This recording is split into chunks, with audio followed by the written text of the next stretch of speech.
老有人问我说，你们家那大猫砂盆还在不在拉屎去？各位统一回复啊，没了，快5年，早没，现在是别的猫家了，早们铲干净。而且您问就问吧，非后带一句说，你那会儿这，我那会儿怎么了？我那会儿都光我胖了吗？那猫也比现在瘦啊。现在他们俩叫饱食终日，四体不前。那天给我吓着了，就他们俩打呼噜打那么大声，我正玩游戏呢，我就感觉我们家有俩大爷干完活上我们家睡，上午觉了，睡那个香啊。鼾声如雷，稳如牢口。我就不明白，您一个猫就14、15斤这么大个啊，就怎么打出这么大声呼？你是不是偷着把我卡祖笛给吃了？上网查，打呼噜原因，鼻腔咽喉也没有什么问题，吸烟酗酒他俩也没这个习惯，睡姿不当有没有可能？翻过来还打，那就只有一个结论，那就是什么？胖的剪，必须剪，这立刻给你们俩剪。这不愧是咱养的猫，就想让他们俩动混2下，没戏，根本不吃您这一套。给球球不踢，给毛毛不追。猫薄荷没有任何吸引力，小鸟耗子根本没兴趣。激光笔、破纸箱、海绵球、毛线枪，无论什么新鲜玩具啊，玩3下就玩3下，立刻识破我的奸计。最多就是引起一下警惕，然后默默放弃。想给他们俩断回来，给我们俩这够呛，就是不知道练谁呢。这100。不动是迈不开腿，是不是？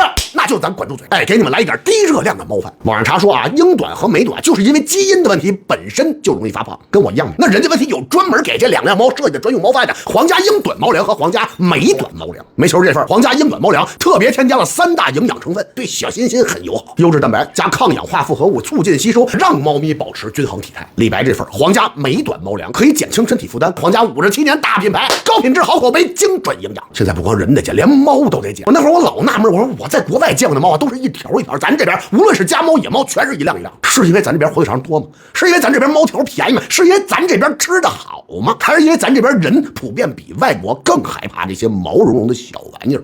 吃不饱啊！现在这人自己天天吃什么随便，不舒服也不看，但是猫猫狗狗但凡有点问题，赶紧抱去上医院，因为我们知道我们这毛病啊，不看问题不大，大了看不起。但是我们生怕这些不会说话的小东西，因为我们的粗心造成接受不了的遗憾。他们俩今年已经8岁了，我打心眼里希望他们俩能多跟我一起吃几年饭。我现在啊，还有一点点些小的问题还解决不了，我先求助一下各位啊，这怎么着才能让他们自己吃自己的？冷静，冷静，这个不是你的，还有你的，还有你的，还有你的。